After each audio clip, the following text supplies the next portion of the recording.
잠깐 뮤트를 푸시고 빨리빨리 대답을 좀 해보시면 좋겠습니다. 자, 레위기 이, 별명이 뭐라고 했죠? 레위기의 별명? 거룩. 구약의 복음. 구약의 복음서. 그런데 그걸 이제 제가 좀 더 바꿨어요. 예, 무슨 복음서 딱 불렀어요. 예. 중심의 복음서. 네, 지금 우리 이제 에나지사님 지금 지난주에 들으신 거 있어. 그런데 이게 막 뒤엉켰어요. 지금 보니까 원조 복음서라고 했습니다. 원조 먼저 원조 복음서. 복음. 네, 원조 복음서. 자, 우리 이 강의를 들으신 분 이게 통용되는 말은 아닐 겁니다. 네. 네, 이 강의를 들으시는 동안, 제 강의를 들으시는 동안은 이 원조 복음서라는 내용, 이 원조라는 말씀의 그 뉘앙스는 다 이제 익숙하시죠? 예, 예, 그 뭐 잘 아시죠? 원조가 뭔지? 원조 비빔밥, 원조 뭐 콩나물 국밥, 원조 무슨 포천에 가면은 이동 갈비집이 쫙 늘어서 있는데 거기 보면은 다 원조집이래. 원조 갈비, 원조 이동 갈비, 원조 포천 갈비 뭐 이래요.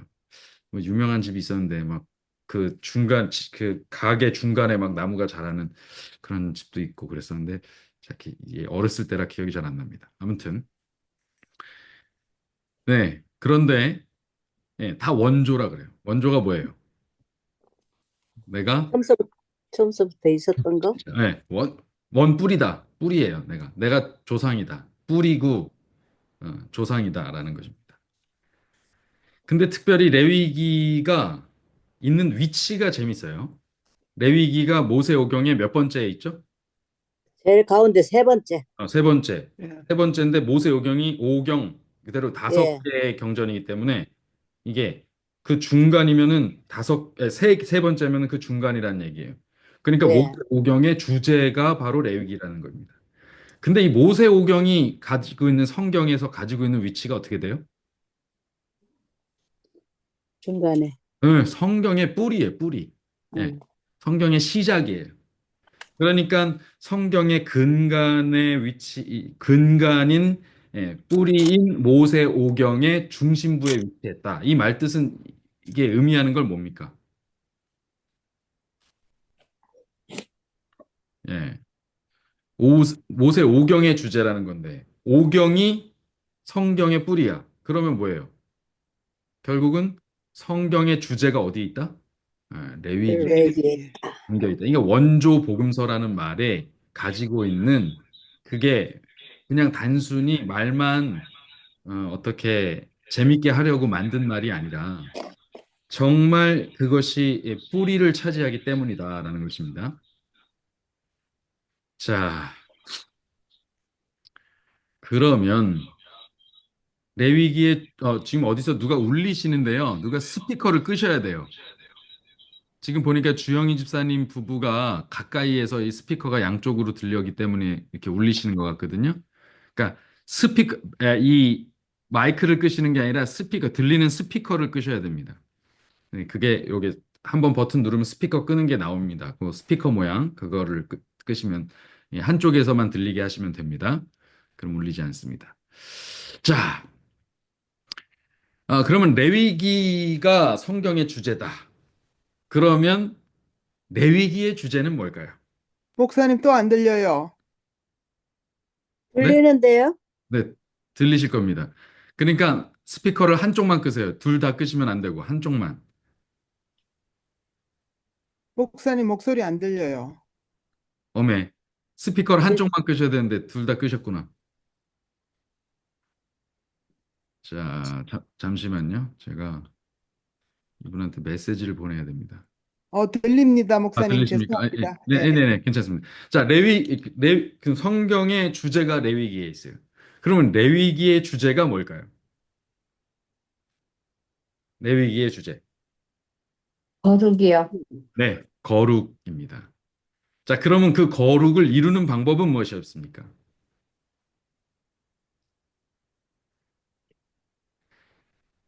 어, 속죄를 뜻한다. 예, 정답입니다. 본래 우리가 거룩했었나요? 아니죠. 본래 우리는 거룩했었죠. 인간은 본래 거룩했어요. 처음에, 예. 네, 처음에 창조될 땐 거룩했어요. 그런데 우리가 그 거룩을 어떻게 했습니까? 상실해 버렸어요. 무엇 때문에 상실했죠? 불순종하는 바람. 네, 범죄로 인해서 상실했습니다. 범죄로 인해서 상실했어요. 그래서 그것을 되찾는 방법이 뭐예요? 속죄입니다. 거룩을 되찾는 방법, 그것이 속죄입니다. 자, 예, 지금 이제 설명을 좀 더 드리겠습니다. 레위기의 주제가 계속 반복됩니다. 레위기 전체를 관통하면서 내가 거룩하니 너희도 거룩하라 이렇게 돼 있습니다. 그런데 여러분, 이 거룩의 의미가 뭐예요? 맨 마지막 구절을 보니까 만민 중에서 너를 뭐 했다? 구별했다. 뭘 하기 위해서? 나의 소유로 삼기 위해서 너희를 만민 중에서 구별했다. 이것이 레위기 20장 26절에 나오는 말씀이죠. 예. 이게 구별과 거룩은 같은 뜻입니다.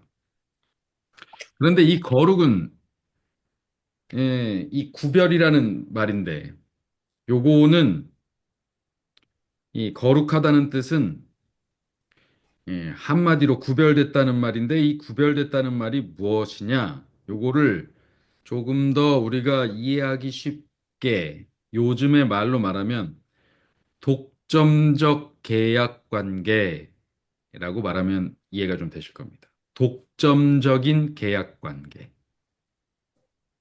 벌써 이게 느낌이 오시죠? 이 단어에 대한 독점적 계약 관계 혹은 독점적 언약 관계. 자, 이런 관계가 뭐가 있습니까? 지금 우리가 아는 관계. 부부지간이요. 정답입니다. 결혼 관계가 바로 이 독점적 언약 관계입니다. 그래서 이현숙 사모님은 이재현 목사님께 대하여 거룩하고 이재현 목사님은 이현숙 사모님께 대하여 거룩한 관계를 서로가 가지고 있습니다. 그래서 결혼 서약을 할 때 우리가 뭘 하는 거냐면 음, 주례 선생님이 얘기하죠. 당신은 검은 머리가 파뿌리가 될 때까지 오직 이 한 여자만을 사랑할 것을 서약합니까? 그러면 네! 외치죠. 그죠? 어. 그리고 여자에게도 물어보죠. 당신은 검은 머리가 파뿌리가 될 때까지 한 남자만을 섬기고 사랑할 것을 서약합니까? 그러면 네, 이렇게 대답하죠. 그 대답하였으므로 결혼이 성사되었음을 선언합니다라고 얘기합니다. 뭐 한 거예요? 언약을 맺은 거예요. 계약한 겁니다. 그러나 그리고 그걸 가갖고 뭘 해요? 결혼 예, 신고를 해요. 그래서 법적으로 독점적 계약 관계, 언약 관계에 들어갔음을 법적으로 공증합니다. 결혼식 예식을 통해서 사람들을 증인으로 세워놓고 예식을 치르고 그것을 근거로 해서 그 모든 자료를 가지고 가서 나 이런 결혼식 이렇게 했다. 증인이 이런 증인들이 있다. 하고 그걸 가지고 혼인 신고를 합니다. 이것이 독점적 언약 관계고 그것을 거룩이라고 말할 수 있어요. 그러니까 이 관계가 거룩한 거예요. 간의 이 독점적 관계를 거룩한다 말이에요. 그러면 이걸 그대로 하나님과 우리 관계로 가져가면 하나님과 우리가 무슨 관계를 맺은 거예요, 지금? 독점적 독점적 관계. 언약 관계를 맺은 거예요. 근데 이게 굉장히 중요해요. 우리는 3차원에 있기 때문에 이게 3차원적 생각으로 따지면 하나님께서 어떻게 나도 사랑하고 저 사람도 사랑할 수 있을까? 그런데 하나님은 이 차원을 초월해 계신 분이기 때문에 다 각자 1대1의 개인적인 관계를 다 맺으실 수 있는 제한이 없으신 분이거든요. 그래서 우리 각자와 다 독점적인 언약 관계를 맺으실 수 있어요. 그런데 우리는 3차원에 존재하는 물질 안에, 물리 세계 안에 있어요. 그러다 보니까 어떻게 돼요? 예.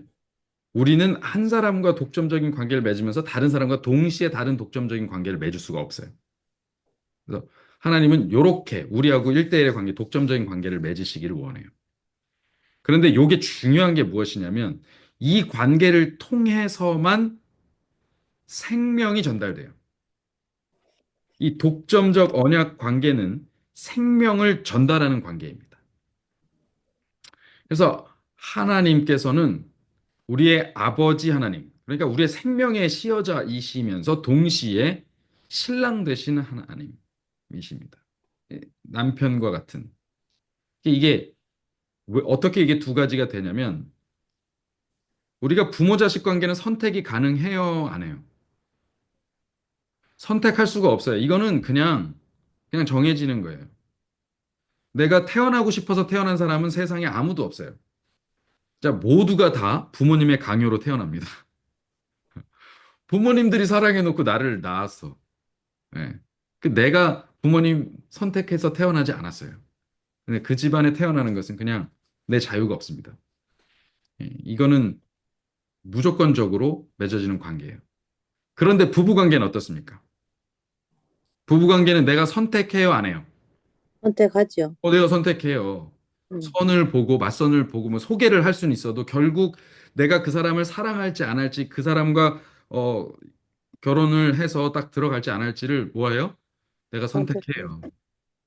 물론 예전에는 부모님이 정해주는 사람하고도 결혼을 하는 경우가 많았죠. 그리고 뭐 요즘에도 뭐 정략 결혼이다 뭐다 해가지고 사랑 없이 결혼해서 뭐 비참하다는 등 뭐 이런 드라마 속 영화 속 뭐 이런 얘기들도 있습니다만 어쨌든 간에 선을 보던 소개팅을 하던 연애를 걸어서 하던 이게 우리는 선택을 해서 결혼하는 것입니다. 이 독점적 관계 중에 예, 하나는 부모 자식 관계고 하나는 부부 관계인데 부모 자식 관계는 내가 선택하는 게 아니에요. 그는 그냥 하나님께서 주시는 거예요. 그런데 예, 부부 관계는 내가 선택해요. 하나님과의 관계도 마찬가지입니다. 하나님께서 우리를 창조하시고 우리에게 생명을 불어 넣어 주실 때는 선택권이 없었어요, 우리한테. 그러나 이제 우리가 하나님과의 거룩한 관계로 들어가려고 한다면 거기엔 뭐가 작용해요? 선택권이라는 게 작용합니다. 자, 이게 굉장히 중요한 개념이에요. 이 개념이 레위기에 예, 많이 모든 내용 가운데 싹 흐르고 있어요. 자, 어쨌든 다시 처음으로 돌아가서 이 거룩한 거룩, 즉 서로에 대한 독점적 언약 관계가 하나님과 우리 사이에 맺어져 있었는데 그러나 인간이 범죄를 하게 됩니다. 이 범죄라는 것은 범법, 즉 하나님의 법을 범했다는 것인데 그 범죄로 인해 이 거룩한 언약 관계가 깨져 버립니다. 그렇죠? 부부간에도 서로가 이 독점적 언약 관계를 맺고 있는 이 신실 믿음 관계를 깨뜨리는 행위를 하면 이게 깨져요. 그죠? 한쪽이 불성실하면 이게 깨집니다. 예. 그런데 이 부부 관계는 어때요? 요게 끊어져도 둘 사람 사이의 생명력 자체가 깨지진 않아요. 그런데 부모 자식 관계에 있어서는 물론 이제 분리돼서 나왔지만 하나님과 우리 사이는 생명의 끈으로 연결돼 있어서 그걸 계속 공급받아야 되는데 이게 깨지면 어떻게 돼요? 생명이 공급이 안 돼요. 그래서 어떻게 되는 거예요? 예. 마치 화병에 꽂힌 꽃과 같이 됩니다.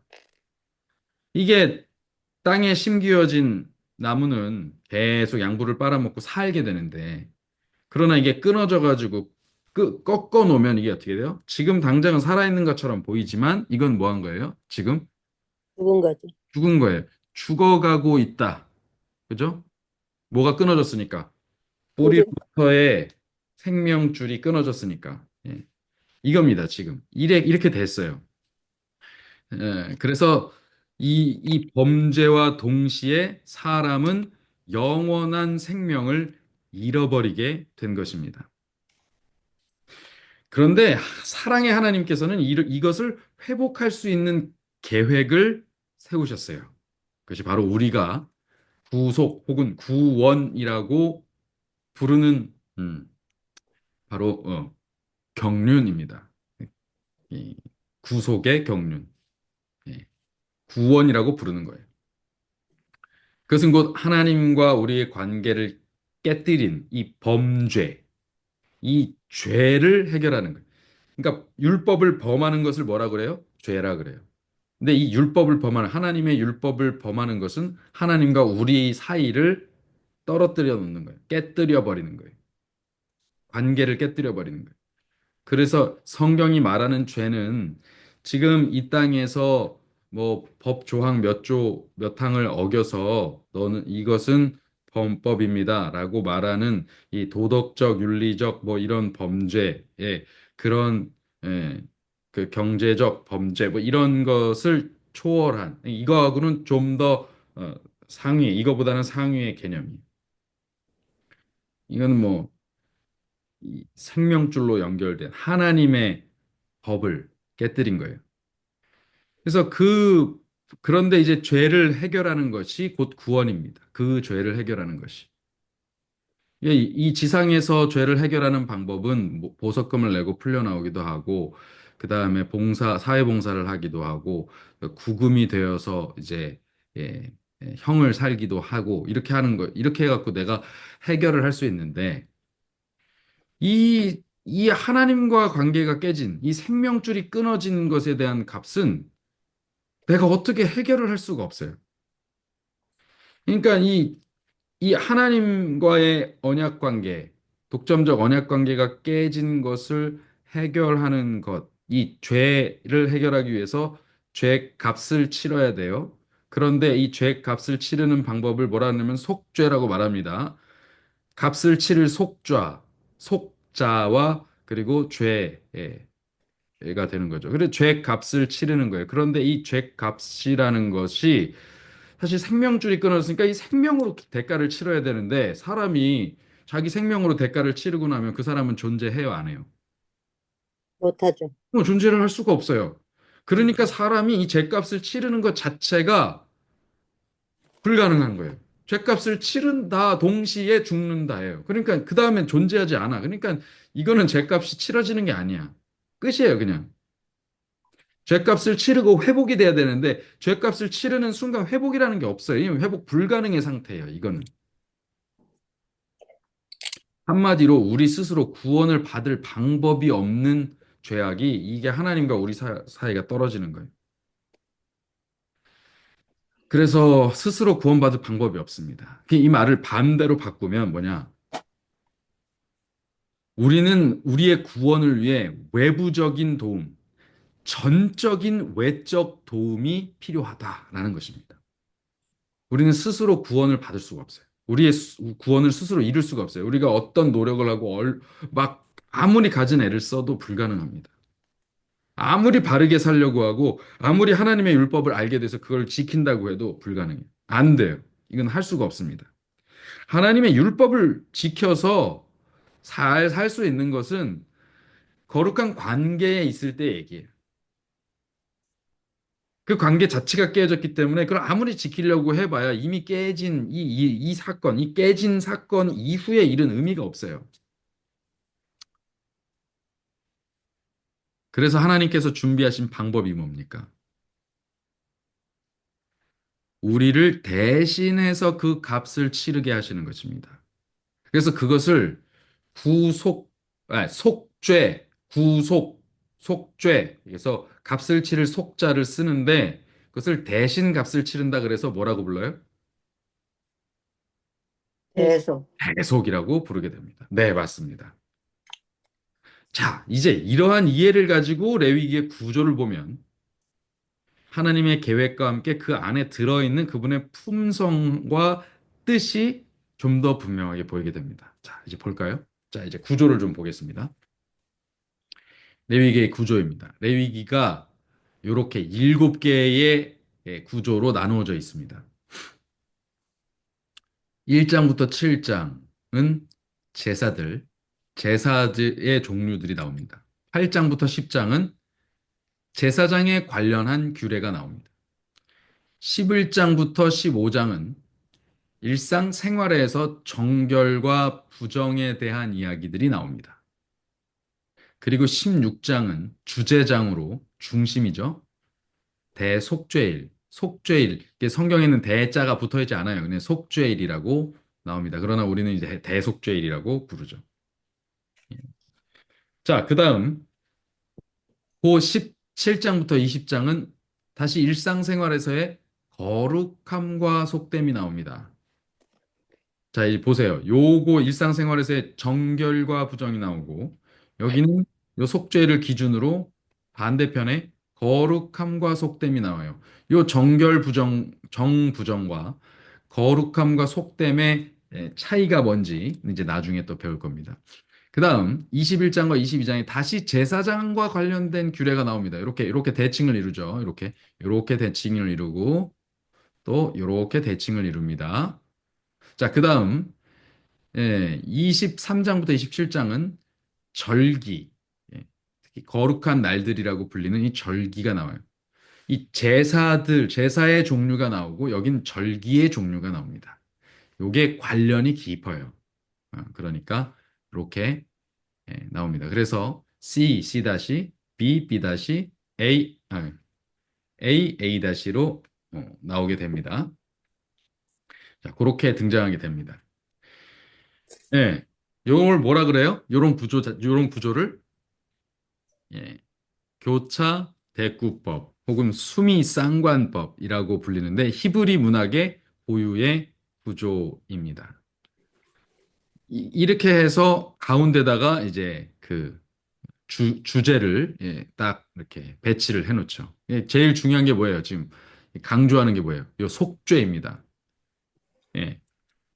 레위기의 총 주제가 거룩인데 그것을 이루는 핵심 내용이 뭐다? 속죄다라는 것을 보여주는 것이죠. 그래서 이 속죄를 중심으로 앞쪽은 이런 내용을 통해서 하나님 앞으로 나아가는 법을 배우고요. 그 나아가는 법을 통과해서 속죄를 얻으면 그 이후로는 어떻게 하는 거예요? 그 앞으로 나아간 그 상태로 계속 살아가는 법을 여기다가 기록해 놓으신 것입니다. 예. 이것이 양쪽의 교차 대꾸를 이루면서 배치가 되어 있는 거죠. 자, 여기서 이 바로 속죄에 해당하는 게 뭐냐? 하나님 앞으로 나아갔어요. 그럼 하나님 앞에서 살아요. 이 속죄는 뭘 뜻하는 걸까요, 그러면? 하나님과 다시 합쳐지는 거. 만나는 것입니다. 네. 다시 합쳐지는 거예요. 그 전까지는 나아갈 수 있었어요, 없었어요? 만날 수 있었어요, 없었어요? 없었죠. 없었어요. 우리가 하나님의 영광에 이를 수가 없는 상태였습니다. 네. 그런 이 죄의 대가를 치러야지만 이게 합쳐지는데 대가를 치를 방법이 없으니 나아갈 수가 없었어요. 그런데 지금 하나님께서 뭐 하신 거예요? 회막을 짓고 거기로 나와라. 그런데 거기로 나올 때 어떻게 해라? 요런 방법을 써서 속죄를 해라. 그러면 어떻게 된다? 나하고 만날 수 있다. 그리고 나면 어떻게 된다? 나하고 만나고 나면 그다음부터는 이제 나하고 같이 사는 나의 백성이 된다. 이 말씀입니다. 자, 그러므로 우리의 구속, 구원, 요거 우리가 흔히 나 구원받았네, 너 구원받았네. 기독교의 핵심 진리인 구원에 대해서 설명하면서 자, 이제 구원받았으니까 됐습니다. 하면서 십자가에서 우리의 구원은 끝났습니다. 딱 얘기하고 끝나죠. 근데 그게 아니에요. 이 구조를 보면 어때요? 십자가로 나아가는 과정이 있고 십자가가 있고 그 다음 뭐가 있어요? 십자가를 통과해서 사는 과정이 있어요. 그러니까 하나님께서 원하시는 과정은 뭐예요? 대속으로 우리 하나님께서 원하시는 구원의 경륜, 이 구원의 계획은 대속으로 끝나는 게 아니라 사실은 대속으로 진짜 그때부터 시작하는 거예요. 예. 그러니까 하나님께서 진짜 원하시는 것은 우리가 구원에 이르는 것을 원하신다고 성경에 얘기하지만 거기에 이르는 것만 원하시는 게 아니라 그거에 이르러서 거기서부터 이제 계속 살아가는 것을 원하세요. 구원에 이르렀다가 다시 백하는 걸 원하시겠어요? 절대 아, 그렇지 않잖아요. 계속 사는 거예요. 이게 앞으로의 삶이 중요해요. 여러분, 우리가 우리 결혼식을 했어요. 예?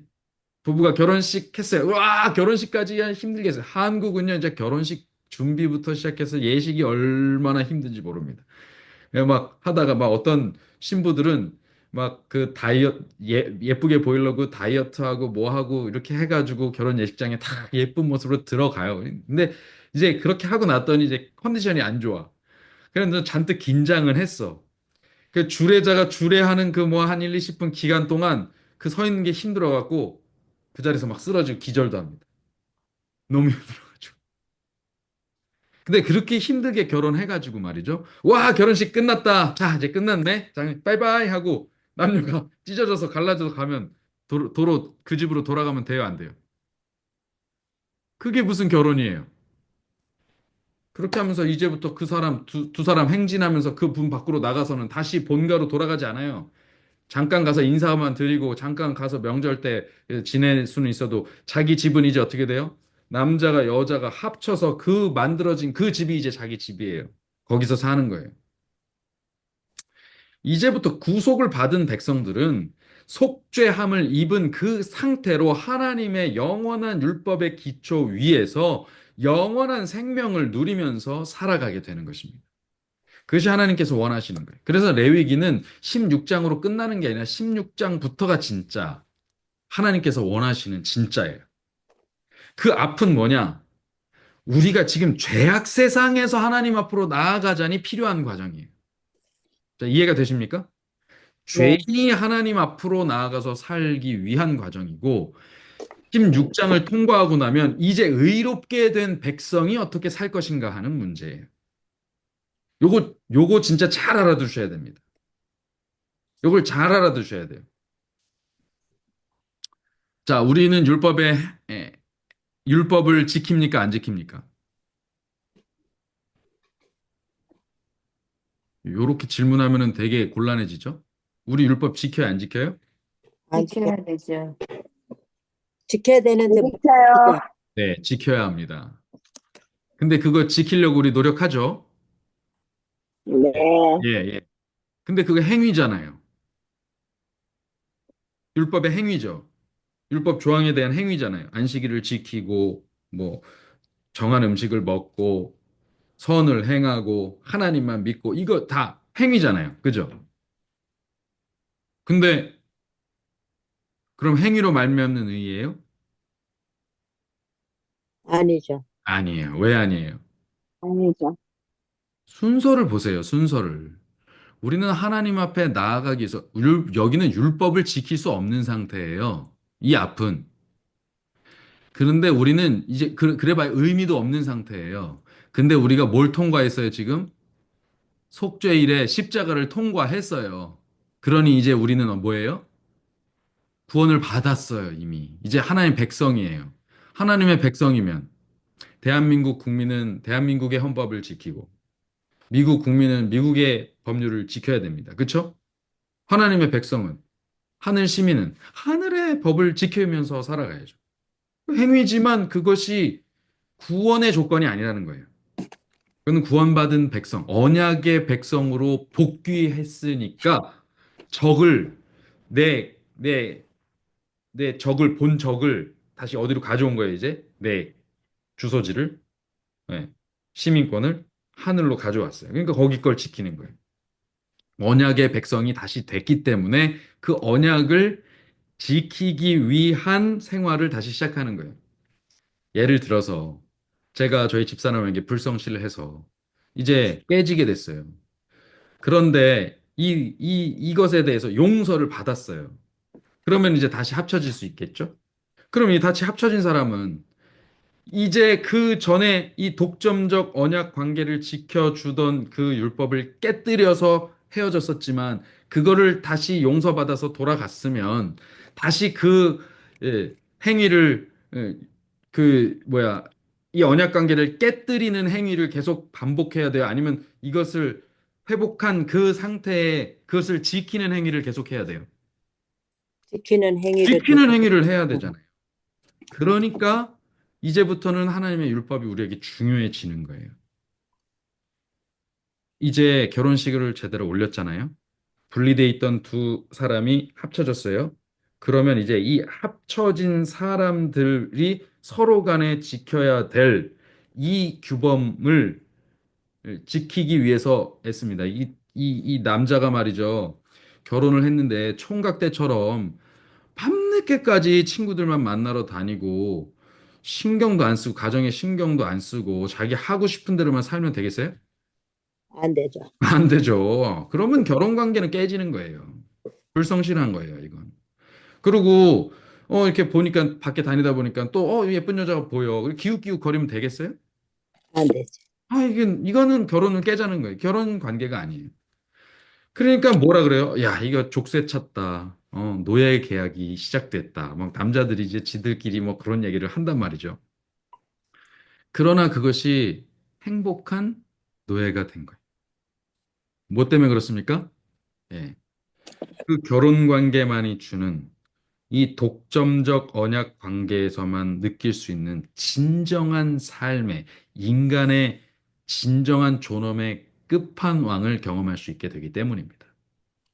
여기 이 관계 속에 하나님이 숨겨두신 게 아주 깊이 숨겨두신 것이 있어요. 그것을 위해서 지금 이 개념이 성경 전체를 관통하고 있어요. 구속에도 담겨 있고 결혼 관계에도 담겨 있고 음, 전부 다 담겨 있습니다. 이 교회에도 담겨 있고. 자, 하나님의 구속의 계획이 좀 보이십니까? 그러면 이제 이게 굉장히 치밀한 설계가 돼 있어요. 그럼 이 설계가 누굴 위한 것입니까? 나를 위한 거. 우리를 위한 거죠. 그렇죠? 예. 사람들을 위한, 인간을 위한 거예요. 하나님께서 이러한 계획을 세우실 수밖에 없게 만든 것이 무엇입니까? 그것이 우리를 사랑하시는 그분 자신의 품성입니다. 예. 우리를 사랑하시는 그분 자신의 품성이 이러한 치밀한 계획을 세워서 다시 우리를 살리는 이 계획을 세우게 만드신 거예요. 그분 스스로. 아멘. 아멘. 네. 우리가 원했어요? 아니요. 우리는 원할 줄도 몰랐어요. 우리는 원할 줄도 몰랐어요. 우리 복음으로 지금 이렇게 초청해 주시지 않았다면 우리는 이 사실을 알지도 못한 채로 그냥 소멸되어 갈 뿐이었을 거예요. 자, 물론 그럼에도 불구하고 우리의 현실은 여전히 우리가 하는 율법 준수가 온전하지 않은 상태입니다. 우리는 영광스러운 하늘을 소망하면서 살지만 그러나 아직 죄악의 땅을 딛고 살아가고 있지요. 그래서 우리는 온전한 구원이 우리에게 이르러 오는 재림의 때까지 기다리는 삶을 지금 살아가고 있습니다. 그러니까 이 기다림의 시간은 단순한 기다림만이 아니에요. 지금 이 구조를 보면 여러분, 지금 완전한 이 삶을 회복하기 위해서 요게 지금 언제 주어졌어요? 출애굽하는 백성들에게 주어졌어요. 출애굽하는 이스라엘 백성에게 가나안 땅으로 약속의 땅으로 영원한 이 거룩의 땅으로 입성하게 되기 전에 무슨 기간이 주어졌습니까?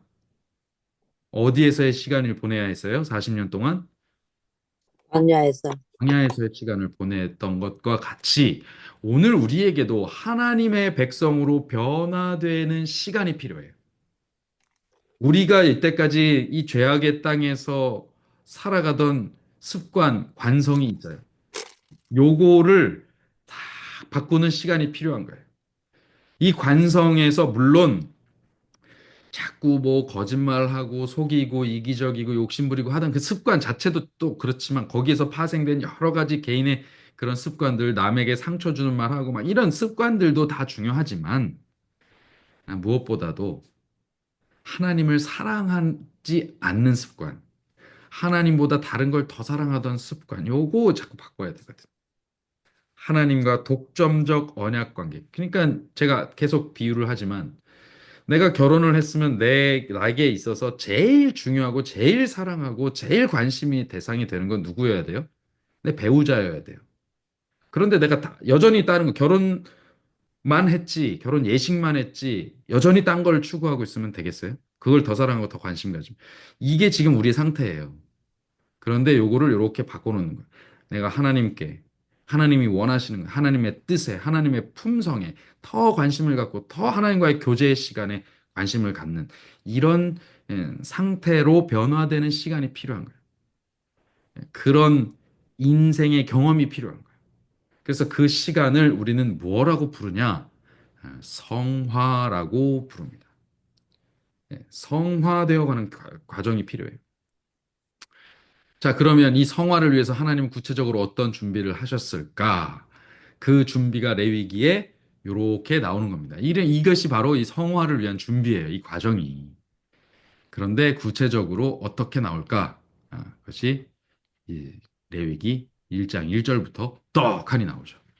첫 문장부터 시작합니다.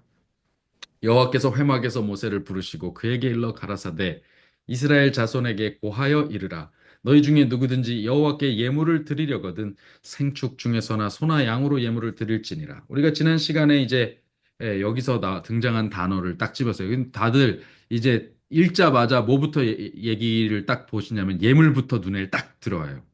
그죠?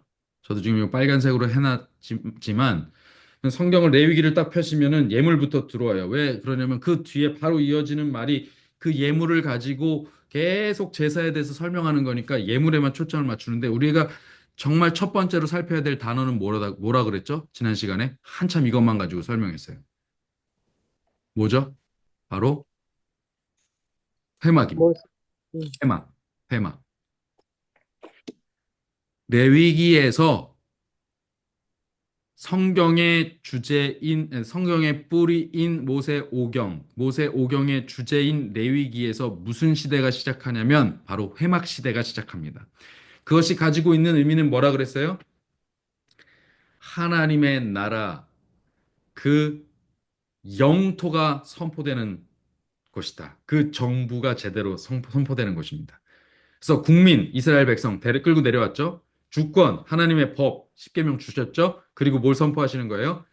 나를 위해 성소를 지어라 하면서 거기에 영토를 확보하시는 거예요. 아직은 나그네인데도 거기 뭘 세우시는 거예요? 그러니까 천막으로 된 임시정부, 임시정부 출범입니다. 자, 본정부 어디 있습니까? 본정부. 하늘에. 하늘에 있습니다. 네, 정답입니다. 하늘 성소, 하늘 보좌. 이거 우리가 뭐에서 계속 살폈던 내용이에요. 요 이전에 요한계시, 요한계시록 요한계시록에서 계속 살폈죠. 계속 성소 얘기 계속 반복해서 나왔죠. 7번에 걸친 성소 서론이 등장합니다. 성소 배경의 서론이. 그러니까 성경 전체의 결론인 요한계시록 전체를 관통하는 개념이 뭐냐? 하늘 성소의 개념이에요. 그러니 그것이 성경 전체에 퍼져 있는 개념인 것은 당연한 일이겠죠. 실제로 그렇습니다. 그리고 우리 제7일 안식일 예수 재림 교회가 가지고 있는 이 재림 기별의 체계를 잡는 이 구속사의 중심 기별이 바로 이 성소 기별입니다. 하늘 임시 정부, 아니 하늘 정부에 대한 이야기예요. 하늘 정부가 그 주체, 그 주인이신 하나님께서 그 의를 회복하시고 그 의를 우리에게 선포하시고 우리와 그 의로운 관계를 맺으시는 그 내용. 그것이 성경의 중심 메시지. 자, 이 메시지가 시작된 곳이 어디라고요? 이 회막 메시지가 시작된 곳이 바로 레위기. 레위기다. 이게 얼마나 중요한 성경입니까? 그러니까 레위기가. 그러니까 레위기 처음에 공부한다 그러면 아휴, 다니엘 계시록만큼 재미가 없을 텐데 하고 생각하신 분들 분명히 계실 거예요. 그러나 아주 중요한 거라는 걸 배우시면서 계속 아마 재확인하고 계실 겁니다. 자, 그다음 회막에서 모세를 뭐 하셨어요? 불렀어. 부르셨어요. 부르셨다. 이거 중요합니다. 모세가 의도적으로 모세 오경을 통해서 4번 사용한 이 단어가 모두 성소 기별로 귀결되고 있어요. 특별히 요 회막 시대를 여는 그 지점에 국민, 주권, 영토 요 세 가지 하나님의 정부와 관련이 있어요. 첫 번째 부르심 뭐였어요? 떨기나무 가운데서 내 백성을 데리고 와라. 건져내라. 라는 명령을 하시기 위해서 부르셨어요. 두 번째는 어디서 부르셨어요? 시내산에서요. 시내산에서 계명 주기 위해서 부르셨어요. 예, 국민, 주권, 네, 됐어요. 그 다음에 이제 영토 때문에 부르시게 됩니다. 세 번째 부르심이 뭐예요? 나를 위해서 성소를 지어라 하고 그 말씀을 하시려고 부르신 장면이에요. 그리고 지금 네 번째 마지막 부르심이 사용된 여기 레위기. 다 세 번은 다 출애굽기입니다.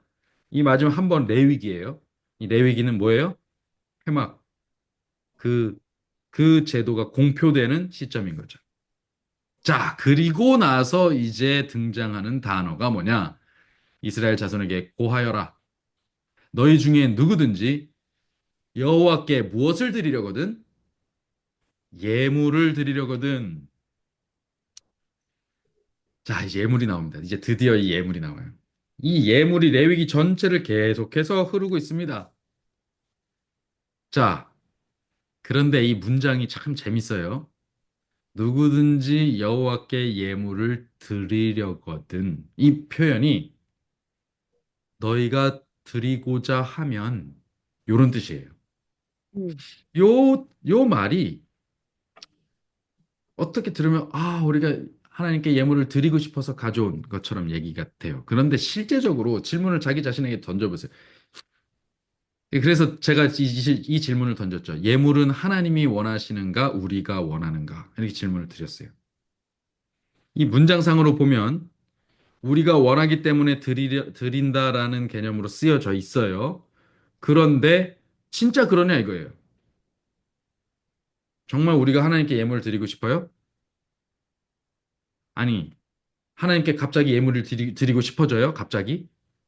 아니죠. 그 예를 들어서 나 홍해를 내가 건너게 해주셨어요. 이스라엘 이 광야 애굽에서 건져 주셨어요. 예물을 드린다 쳐. 너무 감사해요. 그래 예물을 드렸어요. 그러면 그 다음에 물도 없고 양식도 없고 고기도 없고 고생하는 그 광야 생활하는 동안 뭐가 감사해서 예물을 드리겠어요?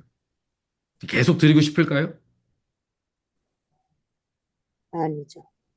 여러분 생각해 보세요. 우리가 삶이 지금 녹록지 않아요, 다 전부. 음, 젊은 사람은 젊은 사람들대로 자식 키우고 막 살아가느라고 힘들고 연세 드신 분들은 이제 연금 생활을 쪼개서 하시느라고 힘들고 그냥 다 빠듯하게 빠듯하게 살아가요. 근데 그 가운데서 떼서 드리라고 하니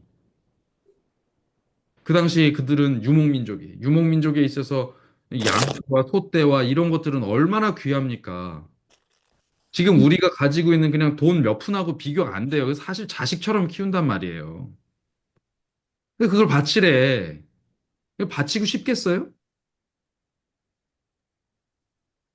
그러니까 사실은 원하는 것은 우리가 아니에요. 하나님이 원하신다는 거예요. 그런데 왜 이렇게 썼을까? 고민이 되더라고요. 근데 질문을 바꿔봤어요. 그러면 이 예물이 누구한테 필요한 거냐? 하나님이 원하셨어요. 그렇죠? 네, 이 예물 하나님 원하신 거 맞죠? 네. 네. 근데 하나님이 왜 원하셨냐 이거예요. 누구한테 필요한데? 이 필요한 건 누구예요? 우리, 하나님이 필요하세요? 이 예물이? 하나님이 양이 아니, 필요해요. 소가 왜 필요해요? 비둘기가 왜 필요해요? 아니, 곡물 가루가 왜 필요해요? 하나님한테 이게 뭔 소용이에요? 물질에 속해 계신 분이 아닌데 이 물질 갖다 드려봐요. 그리고 그걸 다 만드신 분인데 그분한테 그걸 드려서 뭘 써먹어요? 지금 물질 세계에 있는 건 다 우리한테 의미가 있는 거예요. 결국 정리하면 예물이 필요한 것은 우리고 예물을 원하시는 것은 하나님이시다. 이렇게 되는 거예요. 그렇죠? 그럼 여기서 출발을 해보죠. 네. 우리에겐 예물이 왜 필요해요? 먹고 살아야 되니까. 예물을 드리는 게 왜 필요하냐고. 아, 하나님께 예물을 드리는 행위가 필요하다고 우리에게 필요한 거예요. 이건 하나님께 필요한 게 아니고. 왜 없는 필요해요? 사람, 없는 사람까지 같이 도와주고 살으려니까. 아, 그건 좀 다음 얘기고, 첫 번째로 예물이 필요한 건 그래서 예물을 드려서 우리가 속죄를 받기 위함이에요. 그러니까 결국 이 예물이 속죄를 이루는 거거든요. 좀 이따 이제 번제에 대해서 잠깐 이야기를 하고 마치려고 지금 생각하는데 시간이 지금 얼마 없네요. 예물의 핵심은 속죄입니다. 속죄는 누구한테 필요해요? 하나님께 필요해요? 우리한테 우리한테 필요한 거죠. 필요해요. 네. 근데 그것을 누가 원하신 거라고요? 먼저 하나님께서. 우리가 아직 죄인 되었을 때에 네.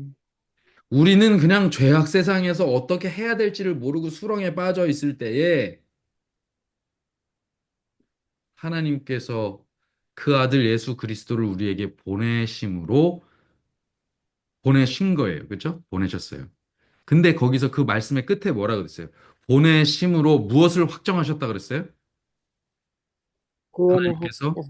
우리에게 대한 당신의 사랑을 확증하셨다.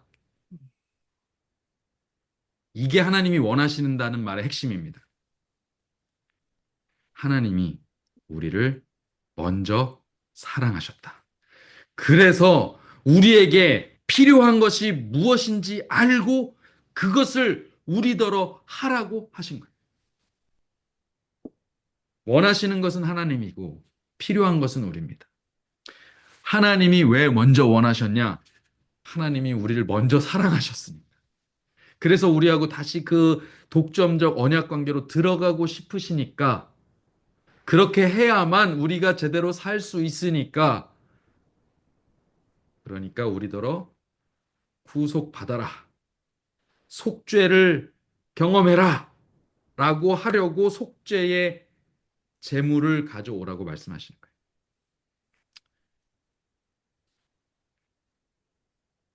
자, 한 가지 더 언급하자면 하나님께서 원하시는 것의 핵심은 그러니까 하나님이 원하시는 건 뭐예요? 우리를 원하시는 하나님이 그 예물을 원하신 것의 동기가 뭐냐면 사랑이에요.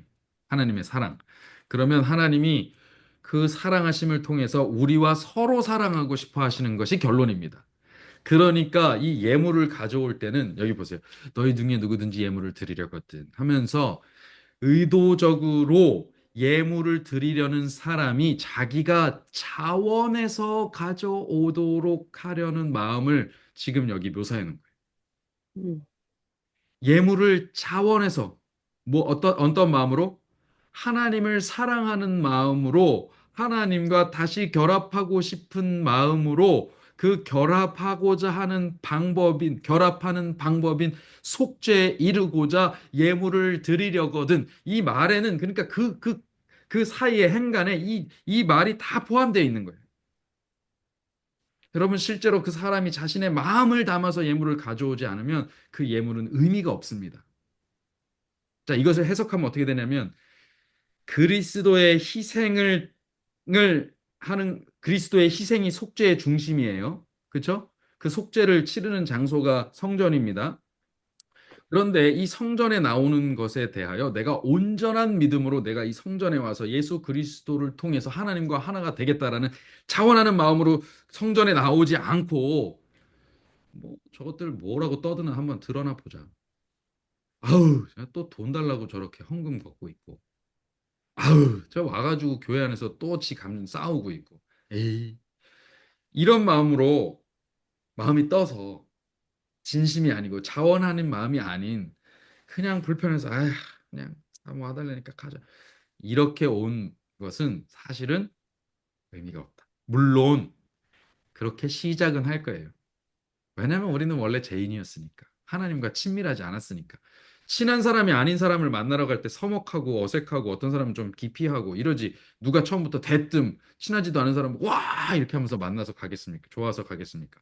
처음에 시작은 그럴 수 있어요. 그러나 그 이후 이 의미를 알게 된 이상은 하나님의 마음을 알게 된 이상은 우리는 그 마음에 반응하며 자원하는 마음으로 교회 성전으로 나가고 자원하는 마음으로 예물을 하나님께 드리게 된다라는 뜻이죠. 그리고 그럴 때 비로소 그 예물은 효력이 있다. 그 예물의 효력은 하나님께 발휘되는 게 아닙니다.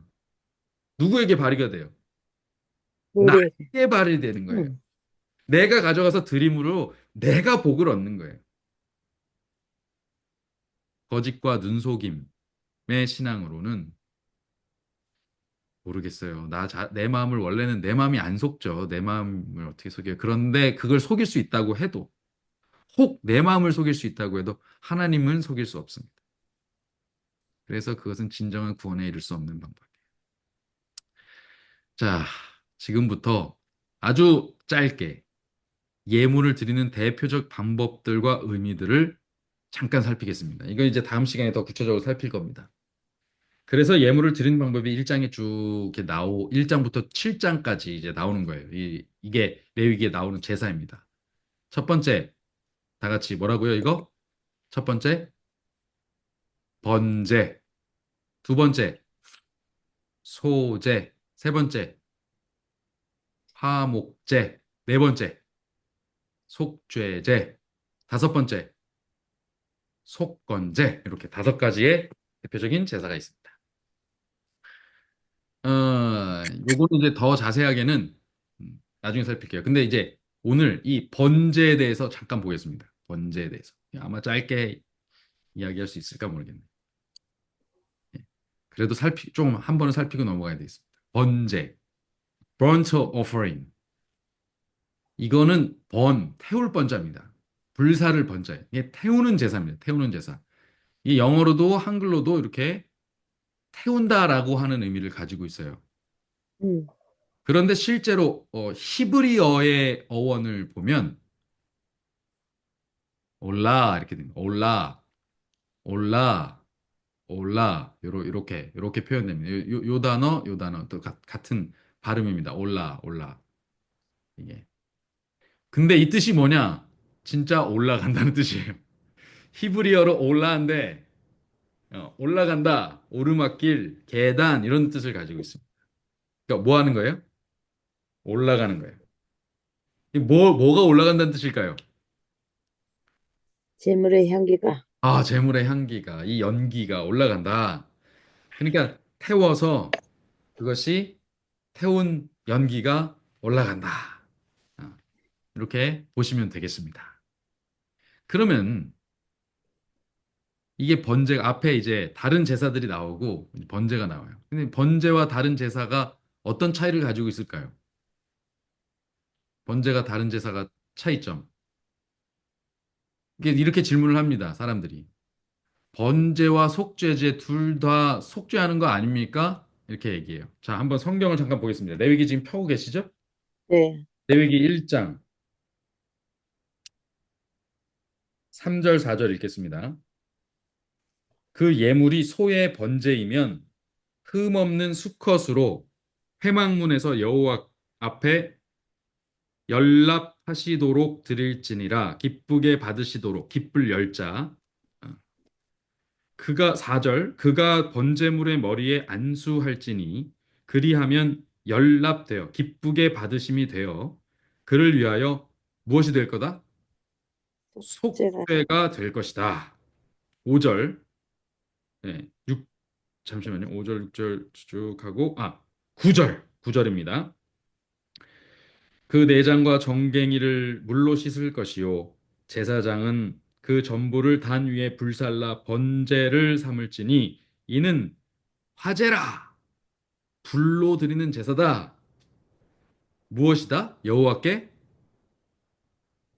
무엇이라고요? 여호와께 향기로운 향기로운 냄새니. 향기로운 냄새니라. 네. 요게 뭐가 올라가서 이 연기가 연기가 올라가서. 올라가서 그 냄새가 향기로울 것이다. 예, 뭐 고기 맛 아시는 분들은 불에다가 이렇게 구우면 이거 지금 고기 태우는 거 아니에요, 지금. 그럼 냄새가 어때요? 고기 타는 쫙 올라가면 맛있는 냄새 이렇게. 우리 하나님께서 고기가 잡수고 싶으셔서 가져오라고 하셨을까요? 아니요. 그 냄새가 고기 구워지는 냄새가 향기로워서 아니죠. 그 냄새가 왜 향기로워요? 그 냄새가 무슨 향기로워요? 근데 이 냄새가 향기로울다 하겠다고 말씀하시는 건 왜 그럴까요? 왜? 내가 속죄를 하니까. 네? 내가 속죄를 하니까. 어, 정답입니다. 사실 이 예물이 상징하는 바가 누구를 상징하는 거예요? 예수님. 예수님을 상징하는 거예요. 예수님은 심리와는 세상 죄를 지고 가는 하나님의 어린 양이로다 이렇게 얘기를 했고 그런데 사실 예수님의 본래 정체는 뭐예요? 하나님의 독생자입니다. 그 사실을 알게 하시기 위해서 아브라함에게 이삭을 바치라는 시험을 하셨죠. 네가 네 아들 네 독자라도 내게 아끼지 아니하였으니 내가 이제 네 마음을 알겠다. 그래서 믿음의 조상으로 우뚝 서게 하신 거예요. 그 마음을 알아야 되니까. 그러니까 하나님께 독생자이신 예수 그리스도 그분을 상징하는 예물 소, 양 지금 이제 이걸 번제로 드려요. 근데 그것을 죽이고 가죽을 벗기고 각을 뜨고 그 고기를 올려서 단에 올려 불 위에 올려서 불 태워버려요. 그냥 말하자면 내 자식을 죽이고 피 받고 피 쏟고 거죽 뺏기고 각 떠가지고 다 내장까지 다 해가지고 꼼꼼하게 불 위에 올려갖고 싹 태워요. 그리고 그 고기 냄새 타는 냄새 맡으면서 향기롭다. 이거 뭐예요 이거 도대체? 이거 사람이 이렇게 하면 어떻게 돼요? 이거는 사이코패스라 그러죠. 근데 하나님은 이 상징을 가지고 어떻게 하셨어요? 향기로운 냄새라고 부르십니다. 음. 왜 그렇습니까? 여러분이 자기 자식이 타는 이 일이 어떻게 연락하실 일, 기쁘게 받으실 제사이며 어떻게 향기로운 냄새가 된다는 말입니까? 내 자식이 죽는데 어떻게 그 부모가 그런 부모가 다 있어요? 그래서 놀라운 겁니다. 그 희생을 통해서 우리가 살기 때문에 기쁘게 받으시는 거예요. 음. 그게 놀라우신 하나님의 사랑입니다. 하나님의 사랑의 정체는 우리 인간이 하는 적당히 주고 적당히 내 삶을 챙기려고 하는 이런 사랑이 아니에요. 하나님이 우리에 대해서 거룩하신 것, 우리에 대해서 독점적 사랑의 관계를 맺으시려고, 언약 관계를 맺으시려고 하는 것은 정말 한 터럭도 빠짐없이 전부 다 주시는 사랑을 하신 거예요. 자기 생명까지, 자기 자식의 생명까지. 그러면서까지도 우리를 살려 회복시켜서 다시 그 독점적 사랑의 언약 관계로 들어가고자 하시기 위해서 이 희생을 치르시는 것, 이 희생을 치르면서 이제 저들이 나하고 만날 수 있겠구나 하면서 기뻐하시고 그렇게 되는 그 과정 속에서 타오르는 연기를 향기롭다고 하시는 거예요. 요한복음에 보니까요. 예수님께서 십자가를 지고 골고다로 올라가세요. 자기가 죽으러 가는 자기 사형틀을 자기가 메고 가시는 거거든요. 근데 이 십자가를 지고 가시는 이 장면을 요한이 뭐라고 묘사하냐면 예수님께서 우리의 십자가를 지고 골고다로 가신다고 하지 않고 예수님께서 자기 십자가를 지고 언덕으로 오르셨다고 표현해요. 예수님께서 그거를 자기 십자가라고 부르시는 거예요. 이건 내 거야. 그리고 너는 살아. 죽음은 내 거야. 죄는 내 거야. 희생은 내 거야. 너는 생명을 얻어. 너는 삶을 얻어. 너는 행복을 얻어. 너는 영생을 얻어.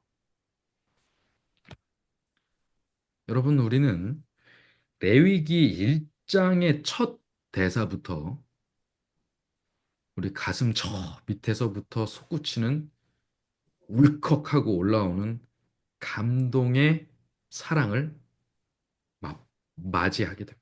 마주하게 됩니다. 여러분 이 말씀을 보시면서 바로 이걸 느끼셔야 돼요. 그리고 이 예물을 드리는 이 예배를 드리는 행위, 안식일을 준수하고 우리가 제7일 안식일 예수 재림 교인으로 살아가고 예수님의 재림을 기다리고 이런 모든 과정에 하나님께서 우리를 아직 죄인된 우리를 먼저 사랑하시는데 이렇게 사랑하시고 우리와 이렇게 하나가 되고 싶어 하시는 그 바램을 마음속에 가득 담고 그 감동에 미쳐서 그게 막 우리 속을 막 돌아가지고 막 캐집어서 우리에게 한 터럭도 없던 자원하는 마음을 터져 나오게 만들어서 드리는 예배로 우리는 교회에 가고 우리는 우리의 삶을 살아가야 하는 것이다. 아멘. 하나님께서 원하시는 구원은 바로 이런 겁니다. 아, 십자가 통과했으니 나 구원받았다 야호 하고 다시 그냥 돌아가가지고 똑같은 삶을 사는 이런 걸 원하시는 게 아니에요. 여러분 그게 아까우세요? 내가 드리는 돈이 아까우세요? 내가 좋아했던 옛날의 삶이 아까워요? 그러니까 아직 하나님이 우리에게 어떤 사랑을 보여주셨는지를 다 몰라서 그런 것입니다. 이제 레위기를 통해서 그 사랑을 계속 우리가 배워가고 있는데 이 말씀이 마칠 때쯤에는 여러분들의 마음이 너무 견딜 수 없는 하나님께 대한 사랑과 감사로 넘쳐나서 기쁨과 자원하는 마음에 자기의 삶의 산 제사를 드리는 삶을 사시게 되기를 바랍니다. 아멘. 오늘 여기까지 하고요. 다음 시간에 계속해서 이 번제에 대해서 공부하도록 하겠습니다. 자, 어떻게 오늘 시간 재밌으셨나요? 네. 네. 혹시 질문이 있으신 분은 이 기도가 마치고 잠깐 남아 하시면 되고요. 그렇지 않으신 분은 이제 퇴장하셔도 되겠습니다. 자, 그럼 기도하고 마치겠습니다. 하늘 아버지, 우리가 당신을 아버지라고 부르면서 당신이 우리에게 가지신 아버지의 사랑, 그것이 어떤 것인지 참 구체적으로 잘 모르고 살아가는 것 같습니다.